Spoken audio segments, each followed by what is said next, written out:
Hello world, and welcome to We the People, an American pod show. Today we have Cherise Lakeside here with us. Hello Cherise. Hey Juan, how you doing? I'm doing awesome. How about you? Pretty good. A little intimidated by this whole thing, but you know. It's definitely intimidating, like in the beginning, as you're trying to like find your flow. But once we get in, all of a sudden it just like opens up and it just gets pretty easy. It's like everyday conversations. Oh, it's not my first podcast, but this is a pretty big studio. It's like, okay, there's plants between two ferns. Between two ferns, Yeah. Exactly. It's like Between Two Ferns meets Joe Rogan meets all the different crazy podcasts that are out there that I've observed over my years. I actually did a podcast at my convention a few years back with a metal framing manufacturer, and they called it Between Two Studs. Between Two Studs, I like it. Yeah, and I told them, I said, you are not sitting me between two men to do this podcast. So it was supposed to be a funny take on the whole Between Two Ferns things, but I don't know if they quite thought it All the way through through that. But right, as you yeah, call it was studs. a great experience and a great podcast. But Nice. it's like, yeah, Is it still around today, you think? I think they just did it for the convention. The podcast is out there. Right. It's on YouTube if you want to go hear Cherise talk to Between Two Studs. You can find it on YouTube. So talk to us a little bit. Are you from Portland? I am born and raised here. I've actually never, besides a 1-year stint in Alaska when I was, well, that's not true. I lived in Alaska twice, once as a very little girl for, I think it was a couple of years. I was young. And then another kind of wild hair trip there when I was 19 for a year. But otherwise, the rest of my other 25 years of life have been spent in Portland. Did you have family up there in Alaska then? Or was it just wild hair? No, my mom, so my mom had me when she was 19. Okay. And so she was a very young single mom. And her, if I remember her story correctly, her best friend moved to Alaska. And she decided, her own wild hair, I guess, decided to follow her there. And she had me at the time, and so we moved to Alaska. Do you remember which part of Alaska? We were in Anchorage. Anchorage. Yeah. So I was there from, I'm guessing, I don't know exactly when we went there. I know I went to kindergarten there, and I think we were only there for a couple of years, so probably like 3 to 5. Oh, so you're pretty young. Yeah. Yeah. I don't recall too much. Winter. No, I do remember jumping off a wooden fence into snowbanks because there was so much snow there in the wintertime that it was just, it was just like jumping into a bunch of fluff. Right. I have little memories of pieces and parts of things, but the dates and timelines and stuff are not real solid. It's interesting how many people that I've met like over my time, just here on the earth that come from Alaska. I spent quite a bit of my time up there. Right.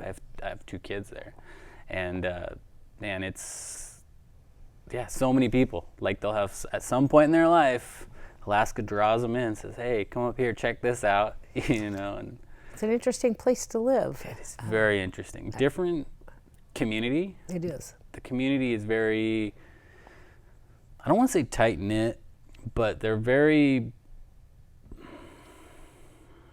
I don't even know how to explain it. There's something different about it. There's like the Alaska feel, where it's like, I don't know if it's the long winters that causes people to come together like that as a community. And, a lot of times you'll meet people that when they say something, they mean it. They're not just saying it and then like dismissing it. Oh yeah, I'll get to that. And then like never actually do it, which seems to be more common practice in the big city. Well, Alaska can be a hard life for some. That I would never live there again. Beautiful place, and I'd love to go back there and visit. Right. But that whole 20 hours of darkness, I'm a sunshine kind of girl. I need sunshine. I don't like the cold. The cold that we get here is about all I can deal with. But it's I think just kind of the nature of the weather and the long, dreary winters. I mean, the rates of depression and alcoholism and drug use in Alaska are also out the roof. Right. I don't think and then you get people out of Anchorage that are more living in the bush. Right. And there's no time for bullshit in That's Alaska. That's you, I mean, Eagle River people. Yeah. You hear that? Out there in the bush in Eagle River. you have to you have to count on people's word, I think, Yeah. because in some cases it could be live or die situations. Right. It's a different, obviously not in the city, but it's a different lifestyle. So something you mentioned in there, if you're okay to talk about it a little bit, is I was raised by having a single parent, my mom, as well, and that's a touch point. I know you mentioned it there, but me knowing you today, and then also seeing my own life, I feel like I'm in a pretty successful spot, and I feel like you are definitely in a successful spot, and put in a lot of work, right, to get there. How was that? I mean, to get to where you're at today. I mean, you went through some stuff, I would imagine. Yeah, that's kind of interesting. And I talk to, I do, as you know, I do a lot of mentoring for not just what you see, because we know each other professionally, is the mentoring with young professionals. Right. But I just have a soft spot for mentoring young people, period. Right. Not necessarily just in the industry. And I think that's largely due to my upbringing. And because I kind of knew you were going to go there today, even though we didn't talk about what we would be talking about Right. today. And I was thinking a little bit this morning about, what we would talk about in relationship to that. And the fact of the matter is my mom had me when she was a kid. She was 19 years old. She had a pretty tough upbringing herself. And, the statistics show that you're probably going to repeat the cycles. Most people will repeat the cycles that they had in their life. And I don't think my mom really knew what to do with this little baby. Right. And my sister came along when I was 5.5, and things were pretty tough when I was growing up. We didn't have any money. We were often on welfare or food stamps or WIC or whatever it was, Right. just to get by. So I became very self-reliant and independent at a very young age. I learned things. I remember, I was just having this conversation with somebody the other day. There's that new movie out with Brad Pitt and Leonardo DiCaprio, something about Hollywood, a day in the life. Oh, yeah. Once Upon a Time in Hollywood. That's it. Well, I happened to just watch that. And, obviously that's kind of built around the Charles Manson story. Right. And I made a comment to a friend that I read that book about Charles Manson when I was like 9 or 10 years old. And they were a little surprised. It's like, What are you doing? that's a little young to be reading. It's a little dark. Well, Maybe. A lot of 9 or 10-year-olds, at least when I was a kid, didn't even read at that level. Right. To be able to read, a novel like that. But my mom loved to read, and we would have bookshelves and bookshelves of all kinds of books. And if I wanted to read one, I did.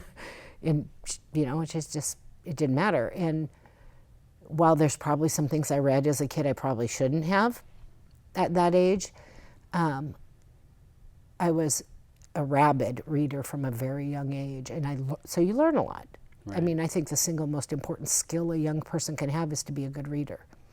Because no matter where you go in your life, if you can read something, you can figure it out. Right. Meaning as there's like some sort of a manual or Right. something that you can learn. Exactly. Or even filling out a job application, or, no matter what your education is, if you can read it, you can educate yourself. Right. And so I was a pretty smart cookie from a really young age. I remember doing things like, I couldn't have been more than 5 years old at the most, remembering where I lived in Alaska, climbing up on a chair and opening a can of SpaghettiOs and cooking it for myself.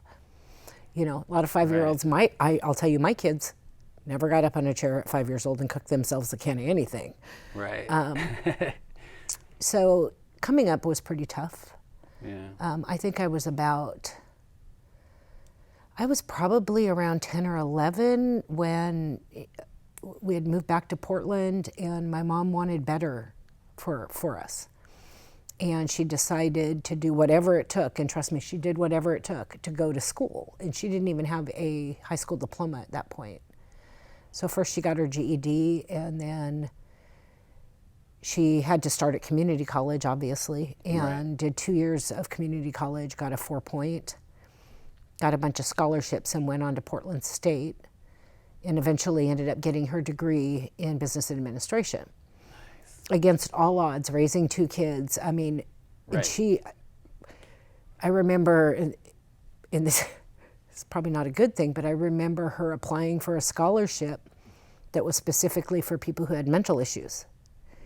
And she answered all of the questions on this thing you had to fill out for the scholarship as crazy as she possibly could, So she gets the support. in the hopes that maybe she could get that scholarship to help Right. pay for her school and get her through school. I don't think I've ever seen anybody work that hard towards something in my life. And the guy called her up from the scholarship committee or the school or whatever and said, here's the deal. We know that you're not remotely crazy Clear. just by the answers on this, because nobody would ever answer Right. the questions like this. And they said, but you want this so bad, we're going to give you the scholarship anyway. So she eventually got through school, and I think she graduated when I was about 14. And so definitely life got a little better financially. I mean, I was not that far away from moving out of the house myself. It definitely speaks to that, you know, you had mentioned in there the independence, you know, at a young age you had to learn to be independent. And I feel like that's not a bad thing for kids to learn, you know, that early on there's an opportunity there to teach your kid independence, you know. If they're given everything all the time, or anytime that they whine or cry, then it's not real. You're not building an independent person. You're not building an individual, right? I mean, the idea, I've always felt that it's my duty as a parent to teach my kids to be independent. That's the number one goal, is to teach them to be a productive member of our society, bring value, and be independent. And I think that in my life, having that, you know, my mom raising us to the best of her ability, it's definitely taught me that independence as well, and going through that and giving it a shot, maybe not succeeding at it right away, giving it a shot, failing, learning from that, right? So it's not even a failure, more as a learning opportunity. Go through it, learn from it, take that knowledge, carry it on, and just keep showing up, keep going. And so, I mean, you said it right there with your mom. She did a lot of that, right, with her college. I imagine it wasn't easy for her. No, you know? it wasn't easy for her, and it certainly wasn't easy. You know, my sister's 5.5 years younger, so there was definitely a very large role in me helping take care of her as well. Right. And I don't know that the level of independence I had as a kid is one that I would wish on other people's kids. Right. But it definitely defined me as a parent. I mean, I think one of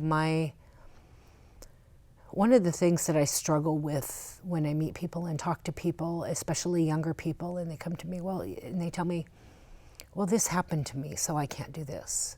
Or, you know, there were some situations when I was younger that weren't that great. You know, one story that I will share, I won't share most of them, but had a babysitter in Alaska, again, when we were in Alaska, and I was 4 or 5 and playing with his son outside, and his son was riding his tricycle, and I remember this to this day. And that was 50 years ago. And I had a switch, and I was hitting the back of the tricycle and chasing him around. Giddy up, horsey. We were playing, little kids. Right.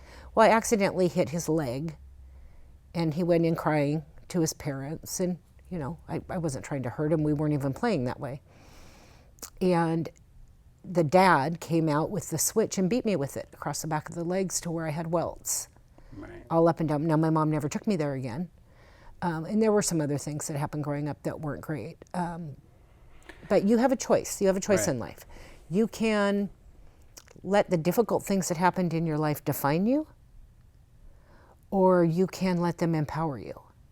You can learn from them and let them drive you and motivate you to live a different kind of life, or be a different kind of parent to your kids, or have your kids have different experiences. My kids, I was committed to being June Cleaver as a parent on one side. Right. On the other side, my kids did chores, and they were responsible for their, because in my opinion, your job is to go to school and get educated. Right.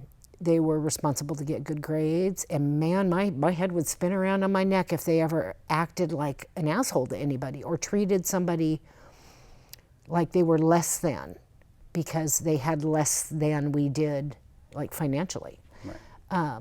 I refused. I remember when my 3 older kids came to me and they thought they could outnumber me. We want an allowance. That's exactly what I did. They started a union. Yeah, they started a union. They thought, okay, there's 3 of us, 1 of her. We're going to go after an allowance. And after I laughed hysterically, Right. I told them, nobody it. pays me to mop these floors or to clean that toilet. I'm sure as hell not going to pay you to do it. This is part of you being a part of this life and a part of this family and being a responsible member of this family. And I said, you want to talk about grades? We can talk. Because your job in life is going to be to do well at your job if you want to be promoted or make more money or whatever. So if you want to work out a little compensation schedule on grades, we can talk about that. Earn it. Because that's your job right now. I'll tell you something, if you do poorly in school, you're going to pay me. Right. And that's exactly and that's exactly, if they got an F, it was $50 for every F they got. Yeah. That they had to pay me, and if they didn't have the money, they had to work it off. On the flip side, if they got an A, they got $50. Okay. You know, a B would be like 10, Right. a C would be nothing, and a D would be like 25. They owed me. Right. You know, there was, I thought about this very carefully. Yeah. You want to get the big money, you're going to do what you need to, you're going to do well in school. Right. But I choose to take my experiences in life that were more difficult and take the silver lining. I have to. I mean, and not everybody does, but I learned a valuable lesson from every one of them. Now, did I wish that my kids would go through some of those things? No. Right. You know, and I made sure that they didn't. But I took those lessons away, the hard work and the resilience and like making sure my kids were always able to talk to me. That doesn't mean they necessarily told me everything. Right. My oldest son tells me sort of- some stories now, and I'm like, Right. still too soon. Still too soon. I don't want to know what you did as a teenager, but tried to keep the lines of communication open because I didn't feel like I had that as a kid. I didn't feel like I had somebody I could go to and bare my soul if I needed to or whatever. So, Right. you know, you can choose your own path on how you're going to let those difficult things affect your life. And I think those difficult things are what have made me the person I am today and made me accomplish what I have today. Speaking of accomplishments, you got some accomplishments, right? Over these years. I mean, you're in a position now. What is it currently that you do? So nobody that listens to this is going to have any idea what this means. Right. But I'm a spec writer Okay. for a building enclosure consultant, Okay. which to explain that to anybody and everybody who doesn't know what a spec writer is. Yeah. What is a When you spec build a writer? building, you have drawings and you have specs. The drawings show where everything goes, and the specs tell you what everything is. So what kind of floor, what kind of walls, what kind of framing, what kind of roof, what kind of nails, what kind of sheetrock. I mean, it's a really kind of nerdy, very technical Right. profession that I don't even have any idea how I fell into. But it's also interesting, and there's a lot to it, to bringing people together and So you're and making talking the about building like happen. you're talking about like a big building, like so one of these skyscrapers or Any kind of building, office buildings. building, a school. I've worked on all types of projects over the years. okay, High rises, high rises. churches. I mean, if it's a building, I mean, all of my experience has been commercial projects, big apartment buildings or condos. Just depends on, the firm I was working for and what kind of projects. Most firms specialize in a couple of different kinds of projects. So with something like that, I imagine there was some things you had to learn to get into a position like that, right? Yeah, there was, I wake up every morning feeling like I know less than the day before. Really? And that I have more to learn now in my career than I even did back. So how did you get into something like that? It was an accident. An accident. Complete and total. This was not my life plan. When I was 17, I had enough credits in high school that I didn't have to go to school all day. Okay. So a friend of my mom's worked for a construction company. She was the office manager. And she said, we need a receptionist. You could work from noon to 5 and then in the summer work full time. And I'm like, cool, how hard is it to answer a phone, right? Right. And so I would get out of school, my last class in the morning, and hop on a TriMet bus and head down 82nd and go to the construction company for half a day. And then, eventually summer hit and I would work full time. And that was my job, answer the phone and make copies in 4 different colors. We did things a little bit differently. Right. There was no computer. Nobody had a computer in the company because computers weren't commonly used yet. They existed, but they weren't commonly used. They were like big boxes in a warehouse, right? Yeah, exactly. We had a typewriter that actually had a memory thing in it where you could type a whole sentence and then hit the key, and it would type it back out. Yeah, God, that makes me sound ancient. So it was all carbon copy then, right? Everything was carbon copy? There was, I actually, for a number of years after that, typed things with carbon paper in between. Yeah. God. Oh, God. But I worked there, and my mom's friend that I worked for, she was kind of my direct superior, taught me a lot of things.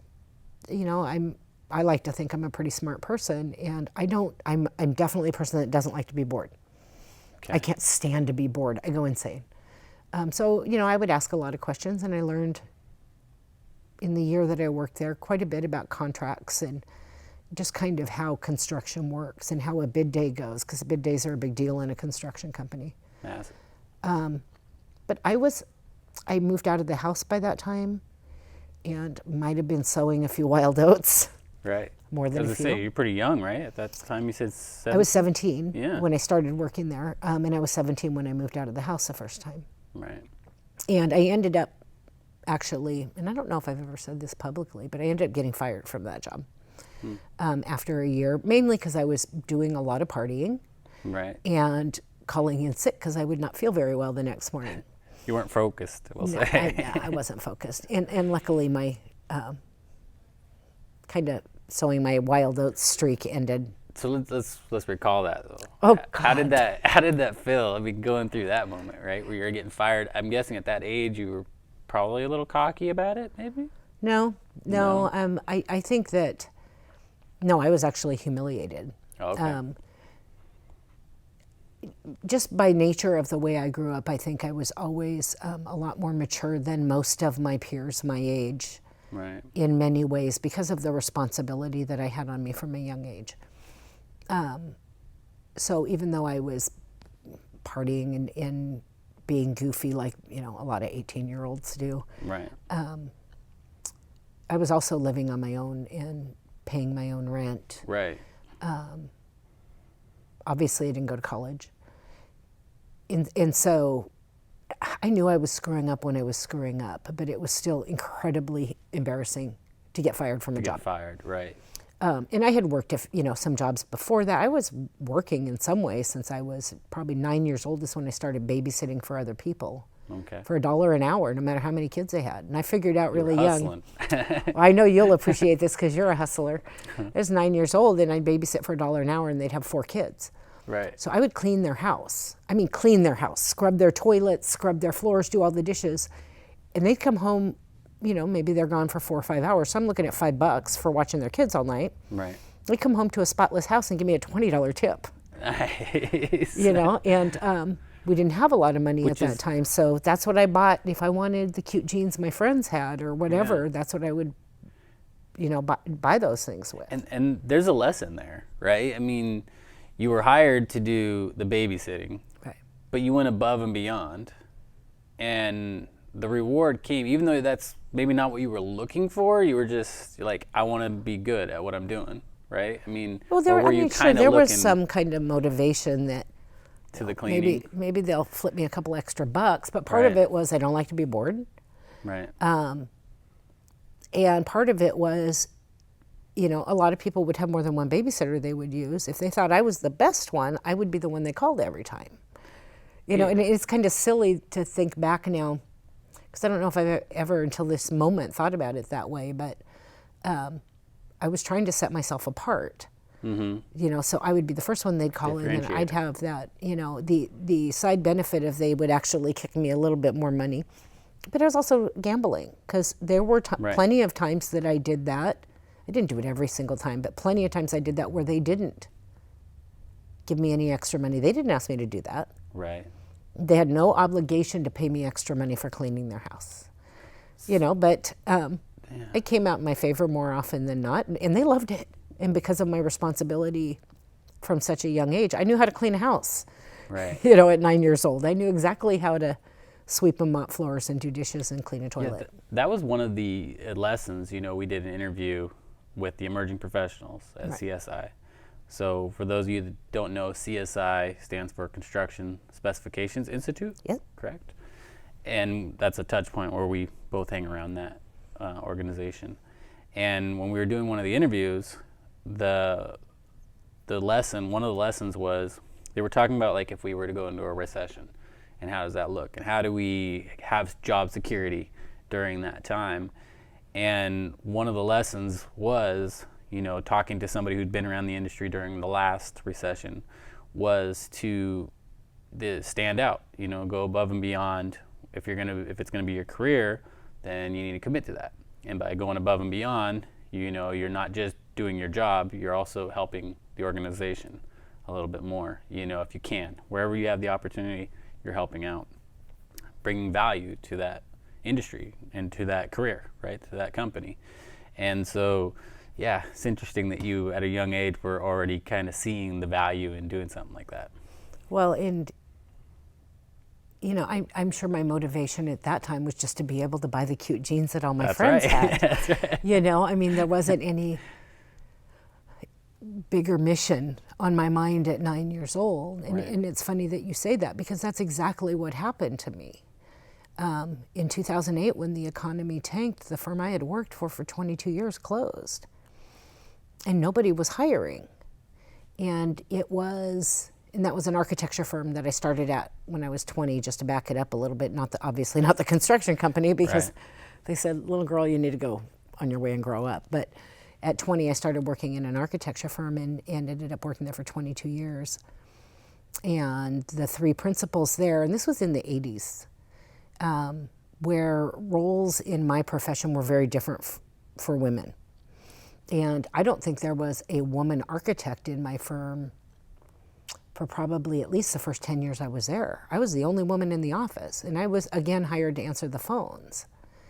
By the time I left that firm, I did everything but draw, because I'm not an architect. I wrote all their contracts, I wrote all their specs, I negotiated fees with consultants and owners, and did building cost estimates and marketing, and picked up the Johnny Walker and Kentucky Fried Chicken for their client meetings. No kidding. Made all the coffee, vacuumed the floor, you name it, I did it. And, thinking back now, if somebody told me to go get their coffee, I'd tell them to take a flying leap off a short pier, and I'd probably shove them over. But in those days, it was a different mindset. And I was actually very lucky in those days to be in the firm that I was in, because the three partners there were men, smart, educated men that were really super good people. And the oldest of the three partners at that time recognized that I was smart and I was constantly asking questions. And all three of them over those 22 years taught me anything I wanted to know. I'd go in and, obviously after a few years I got comfortable and I wasn't intimidated by him anymore. The first 3 years I was terrified. And I just go, what is this? Why do we do this? Show me how, show me how. And I was kind of pretty much running that firm in a lot of ways by the time I left. But in '08, the economy tanked and I was like, nobody's hiring.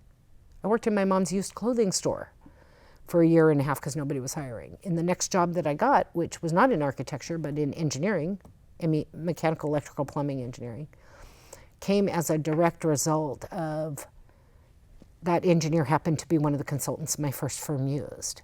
And so I worked with their principals for 22 years because they worked for us, and I stood out to them. You know, I'd call them up and say, your fee's too high. And here's the history of all the other projects you've done and the comparison of the projects. And, you know, we got to work on this. But I had earned respect in what I had done for the architecture firm. And of course, I don't follow any rules. So I saw they had an ad for an admin person. I'm like, I can't step back there now after everything I've grown, but I needed a job back in the industry. And I emailed the principal at the MEP firm, John McMichael, love the man. Didn't follow anything it said in the ad about contacting HR. Right. And I said, hey, John, how are you? How's the wife? How's the kid? Do I want to work there? Yeah. And I found out later he took my resume straight upstairs to HR, or not my resume. He emailed me back and said, send me a resume. And I said, John, I haven't done a resume ever in my life. Because I knew him all the whole 22 years I was at that first firm. And he said, well, just throw something together. So I did. 20 minutes, I threw together, I think I still have it somewhere. It's a pretty pathetic looking resume. Sent it over to him, and I found out later he took it up to HR and said, put this on the top of the pile and call her right now. And I went to work there as an admin person and told the boss I had there, it's not how you want to use me. I got way more knowledge than this. And I would say it was within like a month or maybe 2 at the most. I'm not good with timelines. But it was very shortly after there, they actually created a position for me that the company didn't even have. And I took over all of their master specs and training staff and teaching the CDT, which is how I met you in my CDT class. What does CDT stand for? Construction Documents Technologist. Okay. So it's basically cradle to grave training on how things are supposed to work in this industry. Right, for project delivery, right? Right, for project delivery, which most people watching this probably are not going to have a clue what that is. What that means. You know, that building doesn't just stand up on its own. There's all kinds of things and legal risk and things that we need to know. And I took on a completely different role there, and for almost 6 years worked there in MEP engineering, which was an eye-opening experience. Another thing I tell people all the time is get out of your bubble. Right. I mean, it's especially prevalent in our industry because a building doesn't go out. It doesn't successfully happen without all of the different members of the team doing what they need to do. But so many people, and it probably applies to any industry, get so focused on me. Right. This is me and what I'm doing in this piece of my work. And I'm not thinking about all the different players in the game that affect me and my work, or how I affect them. And I learned a valuable lesson that I was kind of a jerk when I went to work at Interface, because I had this mindset about consultants and some of the things that they would do with their documents. And I used to say, how come they do all these stupid things? I mean, I would complain and bitch about the consultants all the time. Why do they do this? Why do they put this information in their documents that put us at risk? Right. And then I went and worked on that side of the fence and realized, wait a minute, I'm the jerk. They're doing what they've been taught to do. They haven't had this particular piece of education because it's the architect's job to run the show. Right. And it was my job to communicate better to the consultants what I needed their documents to look like when they came in. And I had to have a little come to God moment with myself and own that. And I teach that a lot now in classes that I teach. It's like, it's hard, I think, for people to own their mistakes and say, I was wrong, and not only am I going to change it, but I'm going to show you the rest of you how to change it. Yeah, and it's interesting because so on my side, you know, being around quality assurance, like typically the owner will hire the firm that I work with, right? And I mean, we can work for the contractor as well. However, by going to a class, a CDT class, that is something that is probably way out of my ballpark, one might think, I learned the different players. And now I've been able to establish rapport and relationships with other firms that at one point, you know, an individual who's been around the industry for years was kind of like seen it one way, but at the same time, opening that dialect, opening that conversation by going to that CDT class has allowed for us as a firm to kind of grow too in this region and kind of go, oh wait, all these other players are involved as well. We need to build rapport and relationships with them as well. It can't just be one-sided because we're part of this industry, and in order to be a valued member now, I believe is you got to know the industry. Right. You can't just talk about it. You got to be about it, and it's still challenging. I mean, I'm still showing up at your class at random, right, to learn a little bit more. And I was asking about, can I get this in digital format so I can search it? Because there's so much knowledge there that I can only imagine for years you've been, diving into it.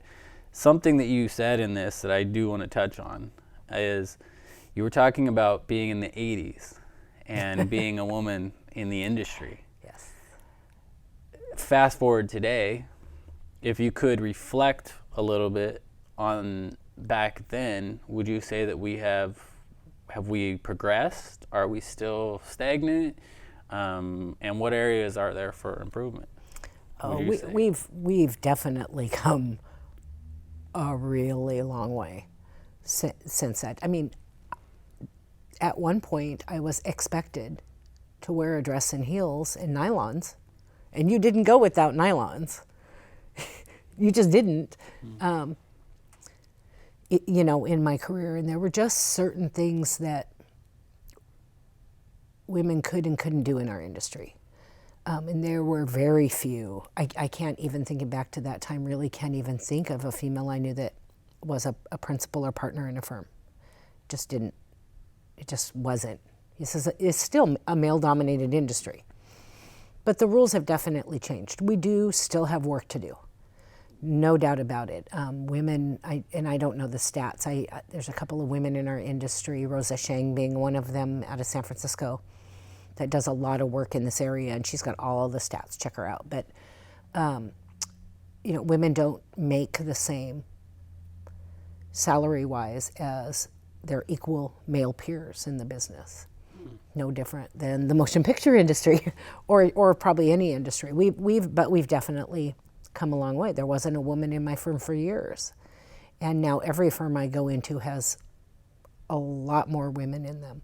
Unfortunately, just by the nature of how we work in this industry, we've lost a lot, especially in architecture, we've lost a lot of women who went to school to become an architect, because you're not an architect when you graduate from architecture school. You're a designer, and architecture school is typically 5 years. You have to go through your internship and pass all of your exams before you can call yourself an architect. And the reality of this life is it's the women who give birth to children and typically do a lion's share of the raising of children and taking care of, school paperwork or conferences or whatever. That we've also gotten better just as a race or as, human beings in that. And I know a lot more men who are far more involved in that now.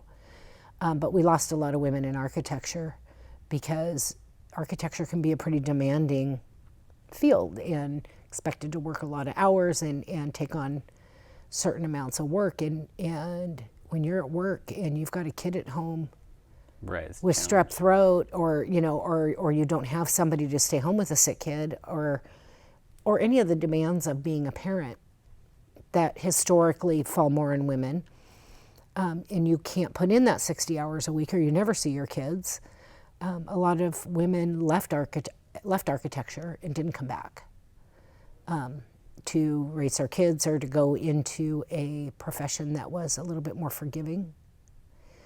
And that's getting better now too. A lot of those things are getting better, but we're not there. Right.